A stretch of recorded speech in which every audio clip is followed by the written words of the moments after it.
नमस्कार मित्रों, संस्कृत साहित्य एवं संस्कृति के चैनल पे मैं डॉक्टर हरिनिवास कामसूत्र के वीडियो में आपका स्वागत करता हूं। चर्चा चल रही है त्रिवर्ग साधन की। ये प्रथम अधिकरण का दूसरा प्रकरण है। एक छोटे से वीडियो में हमने सुना था कि किस प्रकार से धर्म, अर्थ और काम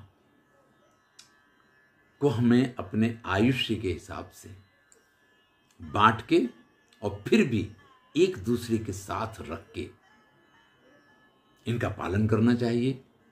और भैया, आयु का तो कोई ठिकाना है नहीं, भले 100 साल की कह दी गई, हो सकता है कि 35 साल में ही अटैक आ जाए और 40 साल में चला जाना पड़े।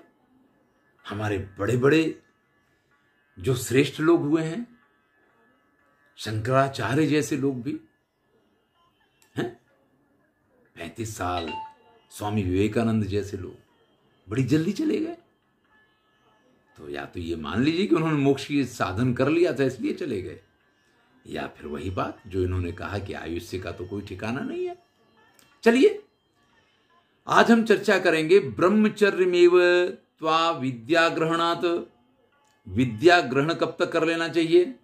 पहले कह दिया था कि 16 साल की उम्र तक व्यक्ति बालक होता है और वहां तक उसको विद्याध्ययन करना आवश्यक है, यानी 16 साल तक ब्रह्मचर्य का पालन अनिवार्य है। लेकिन फिर कहते हैं यावत विद्या न गृह्यते तावत कामम न सेवेत। भैया, जब तक विद्याध्ययन पूर्ण ना हो जाए तब तक काम का सेवन नहीं करना चाहिए। अब 16 साल में अगर आप 10th कर पाए और 10th तक पढ़ना है तब तो ठीक है। अगर आप 12th कर पाए और उतना ही पढ़ना तब तो ठीक है। लेकिन अगर आपको कुछ स्पेशलाइजेशन करना है, कुछ डॉक्टरेट करना है, कुछ करना है, तो हो सकता है कि आपका विद्याध्ययन का काल 25 साल तक हो जाए, 20 साल तक हो जाए, 22 साल तक हो जाए। तो अगर आप विद्याध्ययन कर रहे हैं तो आपको ब्रह्मचर्य का पालन करना चाहिए, तब तक आपको काम का सेवन नहीं करना चाहिए। ये स्पष्ट निर्देश यहां पे कर रहे हैं कि यावत विद्या न गृह्यते तावत काम न सेवेत। जब तक विद्याध्ययन पूरा ना हो जाए तब तक काम का सेवन नहीं करना चाहिए। अब जरा विद्याध्ययन को समझ लें, क्योंकि आज की तरह डिग्रियां उस समय नहीं हुआ करती थी। उस समय गुरुकुल की विद्याध्ययन की पद्धति थी। कुछ लोग ऐसे हुआ करते थे कि गुरु ग्रह गए पढ़न रघुराई, अल्पकाल विद्या सब पाई, जो थोड़े समय में ही सब कुछ सीख जाते थे। और कुछ लोग ऐसे भी होते थे कि विद्यालय में ही उनकी कहो तो वृद्धावस्था आ जाए फिर भी वो ना सीख पाए। तो आज की तरह ऐसा नहीं है कि वर्ष पूरा हुआ तो आप एक स्टैंडर्ड आगे चले गए, या आपको एक स्टैंडर्ड आगे जाने के लिए एक वर्ष लगाना ही पड़ेगा। इस तरीके के नियम उस समय नहीं हुआ करते थे। आज भी मैं ये समझता हूं कि डिग्रियों के लिए हम कुछ भी पढ़ते रहें, लेकिन हमें कुछ ना कुछ सीखना चाहिए, हमें कुछ ना कुछ आना चाहिए। और इस समय तो बहुत सारे इस प्रकार के प्रयोग हमारे प्रधानमंत्री जी करवा रहे हैं, कर रहे हैं। इनोवेशन क्लब चलते हैं, यहाँ बहुत सारी ऐसी संभावनाओं को तलाशा जाता है कि आप नई नई शोध करें, आप अपनी शोध को सामने लेके आएं। आपके लिए इस प्रकार के प्लेटफॉर्म प्रोवाइड करवाए गए हैं कि आपको चाहिए तो ग्रांट भी मिलेगी, आप अपना स्टार्टअप शुरू करें, वगैरह वगैरह। तो ये जो व्यवस्थाएं आज हो रही हैं, कहीं ना कहीं इन्हीं व्यवस्थाओं की बात यहां पे है।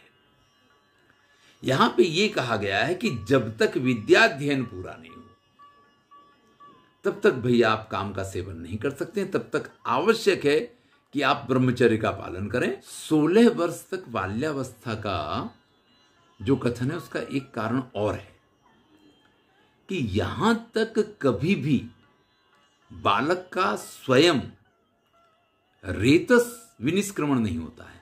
सरल भाषा में कहें तो स्वप्न दोष वगैरह की इस अवस्था तक कोई स्थिति नहीं आती है अगर वो ब्रह्मचर्य का पालन कर रहा है।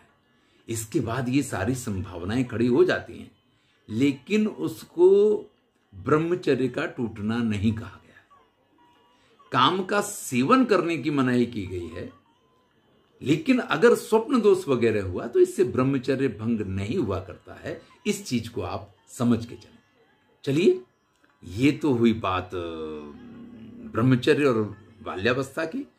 आगे कहते हैं कि अलौकिकत्वात् अदृष्टार्थत्वात् अप्रवृत्तानां यज्ञादीनां शास्त्रात् प्रवर्तनम लौकिकत्वात् दृष्टार्थत्वाच्च प्रवृत्तेभ्यश्च मांस भक्षणादिभ्यः शास्त्रादेव निवारणम धर्म। भाई त्रिवर्ग की बात चल रही है, विस्तार कर रहे हैं तो धर्म को समझा रहे हैं कि कुछ हमें ऐसी कथाएं मिलती हैं, कुछ ऐसी यज्ञ के निर्देश मिलते हैं जिनमें कुछ बातें अलौकिक रूप से पाई जाती हैं, लेकिन उनके आधार पे जो लौकिक आचरण हमें करना है, जो लौकिक व्यवहार हमें करना है, जिसमें मांस भक्षण इत्यादि नहीं करना चाहिए, इस प्रकार का जो उपदेश है वही धर्म है। अब आप देखिए, शास्त्रों में उल्लेख इस प्रकार का पाया जाता है कि आप अगर अपने लिए मांस का कुछ भी बनाते हैं तो वो पाप है, मांस भक्षण पाप है। लेकिन अगर कोई आयोजन हुआ है, उस आयोजन में कोई बलि चढ़ाई जाती है, तो उसमें तो मांस की बलि चढ़ती थी, तो उसका सेवन अगर किया जाता है तो वो पाप नहीं माना जाता था, वो यज्ञ की प्रसादी मानी जाती थी। तो यहां दोनों बातों को यहां स्पष्ट कर रहे हैं कि यज्ञ आगादि में जो करना है वो भी धर्म है, और आपको अपने लिए वही कार्य नहीं करने हैं तो वो धर्म है। तो धर्म की यहां विस्तृत व्याख्या की गई है। तो धर्म को समझना बड़ा ही आवश्यक है। अब ये वृद्धावस्था में नहीं समझना है, इसको बाल्यावस्था के साथ जोड़ा गया है। जो बात मैंने आपसे कही थी कि हम जब विद्या का अध्ययन करते हैं तो हमें यज्ञ आगादि के विधि विधान, उसकी सारी बातें तो मालूम पड़ती हैं, लेकिन इसके साथ हमें अपने जीवन में किन बातों का व्यवहार करना है वो चीजें भी हमें मालूम पड़ती हैं, और उनका ज्ञान प्राप्त करना यही सबसे बड़ा धर्म है। इसकी प्राप्ति कैसे होगी? तो कहते हैं तम श्रुतेर धर्मज्ञः। जो धर्मज्ञ लोग हैं, जो जानकार लोग हैं, वो तो श्रुति के आधार पर इसको जान सकते हैं कि श्रुति ने क्या मार्ग निर्देश किया है, कि इस संदर्भ में आपको क्या करना चाहिए, क्या नहीं करना चाहिए। तो जो धर्मज्ञ हैं, यानी जो पढ़े लिखे हैं, वो तो श्रुति के कथन के अनुसार इसका निर्णय करेंगे। समवायाच्च प्रतिपद्येत।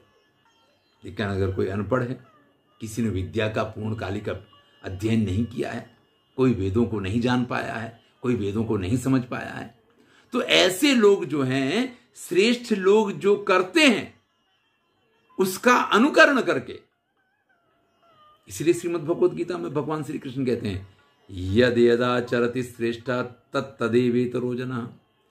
श्रेष्ठ लोग जिस बात का आचरण करते हैं,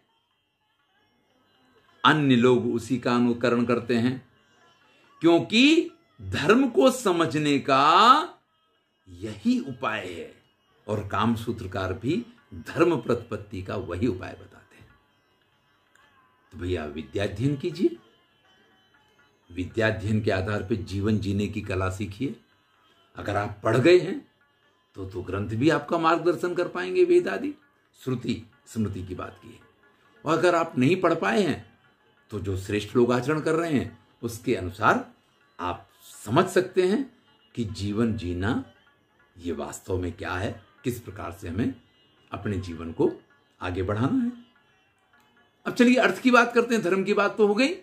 तो कहते हैं विद्या, भूमि, हिरण्य, पशु, धान्य, भांडोपस्कर, मित्रादि नाम अर्जनम, अर्जित विवर्धनम, अर्थः। भैया अर्थ क्या है? विद्या की प्राप्ति भी अर्थ सिद्धि है, भूमि की प्राप्ति अर्थ सिद्धि है, सोने की प्राप्ति अर्थ सिद्धि है, पशु है, धान्य है, घर गृहस्थी का सामान है, और भैया मित्र सबसे बड़ा धन है। क्योंकि जहां आपका कोई धन काम नहीं आता है, वहां मित्र ऐसा धन है जो आपको साथ देता है। देखिए, विद्या धर्म सर्वधर्म प्रधानम तो कह दिया गया, लेकिन पापान निवारयति यो जयते हिताय गुह्यम निगुह्यति गुणान प्रगटीकरोति। ये मित्र के लक्षण है। तो भैया मित्र को भी एक श्रेष्ठ धन माना गया है। तो विद्या, भूमि, सोना, पशु, धान्य, घर गृहस्थी का सामान्य और मित्र इत्यादि का अर्जन करना, उनकी प्राप्ति करना, ये अर्थ साधन हुआ, ये अर्थ सिद्धि हुई। और सिर्फ प्राप्ति नहीं, अर्जितस्य विवर्धनम, जो आपने प्राप्त किया है उसमें अभिवृद्धि होनी चाहिए, वो घटना नहीं चाहिए।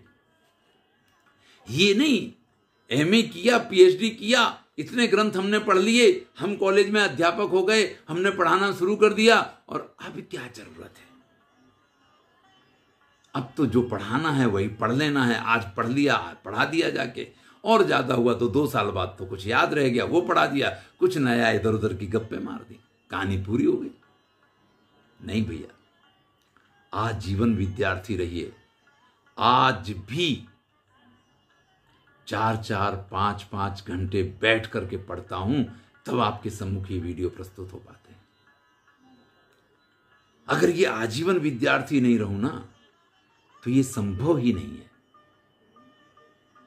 अब चूंकि मैं अध्यापक हूं, तो आजीवन विद्यार्थी रहना मेरी मजबूरी भी है और मेरे आनंद का विषय भी है।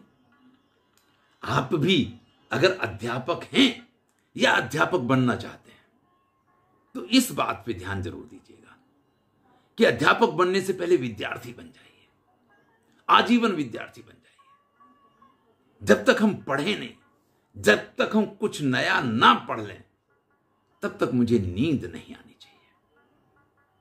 विद्या की प्राप्ति, भूमि का अर्जन, सोना चांदी, पशु धान्य इत्यादि, घर गृहस्थी का सामान और मित्रता। ऐसे ही नहीं बन जाते हैं मित्र। आपका स्वभाव ऐसा होना चाहिए, आपका आचरण ऐसा होना चाहिए। एक बड़ा सुंदर वाक्य मैंने पढ़ा था कि मित्र जो है, वो मित्रता उसकी मजबूरी नहीं है। मित्रता उसकी मजबूरी नहीं है। आपकी व्यवहार और आपके संबंध, वहां एक उर्दू का शब्द दिया था तवज्जो, कि तो आपकी तवज्जो पे आधार रखता है। आप कितना ध्यान देते हैं, आप कितना उसको। तो भैया ये सब विद्या से लेकर के और मित्र तक ये अर्थ में आते हैं, और इनका अर्जन फिर भी सरल है। इनका विवर्धन करना वही वास्तविक अर्थ है, यानी उनमें वृद्धि होती रहनी चाहिए। एक मित्र से दूसरा मित्र, और जो मित्र कच्चा है उसको पक्का बनाना, और जो पक्का मित्र है उसके मित्रों को भी मित्र अपना बना लेना। यही तो भैया। तो अब इन सब चीजों को आप कैसे प्राप्त करेंगे? जैसे ऊपर धर्म की व्याख्या की और फिर कह दिया कि जो धर्मज्ञ लोग हैं यानी पढ़े लिखे हैं, वो श्रुति के आधार पर उनको प्राप्त कर लेंगे, और जो अनपढ़ हैं, जो ज्यादा विद्वान नहीं हैं, वो लोगों के आचरण के आधार पर उसको समझेंगे, जानेंगे। तो आप ये अर्थ की प्राप्ति कैसे करेंगे उसको भी समझाते हैं। तम अध्यक्ष प्रचाराद वार्ता समय विदभो वणिभ्यश्चेति। भाई इन सबको अगर आपको प्राप्त करना है, तो इनसे संबंधित जो अध्यक्ष हैं, यानी आपको विद्या चाहिए तो किसी विद्वान के पास जाना पड़ेगा। अगर आपको भूमि चाहिए तो जो जिस क्षेत्र का जानकार है, भूमि ही कृष्टा कृष्यावा, अगर आप खेती करेंगे तो ही आप भूमि प्राप्त कर पाएंगे, या आप किसी से खरीदेंगे तो प्राप्त कर पाएंगे, या आपको दान में मिलेगी तो प्राप्त कर पाएंगे। हिरण्यम सुवर्ण आदि है, अब सोना कैसे मिलेगा? या तो कोई आपको दान में दे दे तो एक आध अंगूठी दान में मिल जाती है, इससे ज्यादा तो दान में नहीं मिला करता है। ज्यादा चाहिए तो स्वयं अर्जित करना पड़ेगा, उसके लिए धन होगा तो आप उसको खरीद सकते हैं। लेकिन सोना खरीदना बड़ा जरूरी होता है हमारे यहाँ। हमारे यहाँ शादी विवाह में सोने का रिवाज है, वो इसीलिए होता है कि बाद में अगर आपको जरूरत पड़ जाए तो किसी बैंक या किसी फाइनेंसर के पास आप रख के हैं और उसका लाभ ले पाएं, अपने जीवन को सुखी बना पाएं। और सुवर्ण की उपयोगिता जो सौंदर्य में वृद्धि करना है वो तो है, लेकिन उसकी वास्तविक उपयोगिता ये भी हुआ करती है। तो ये जितने भी अर्थ बताए गए हैं, इन अर्थ की प्राप्ति कैसे हो सकती है? तम अध्यक्ष प्रचार। उनके जो जानकार हैं, उनके जो अध्यक्ष हैं, उनकी जिनकी मास्टरी है इन सब के ऊपर, आप उनके साथ उनके संपर्क में रहिए, उनसे सीखिए, उनसे जानिए। तो प्रचार शब्द का प्रयोग किया तो प्रचार यानी शास्त्रम, उनके शास्त्रों के अध्ययन से आप इन सब चीजों को प्राप्त कर सकते हैं। तो भैया त्रिवर्ग में से हमने धर्म और अर्थ की बात यहां की। अब काम की चर्चा हम अगले वीडियो में करेंगे। मैं हूं डॉक्टर हरिनिवास और आप इस समय सुन रहे हैं कामसूत्र। धन्यवाद, आनंद लीजिए, और अगर अच्छा लगे तो मित्रों के साथ शेयर अवश्य कीजिए।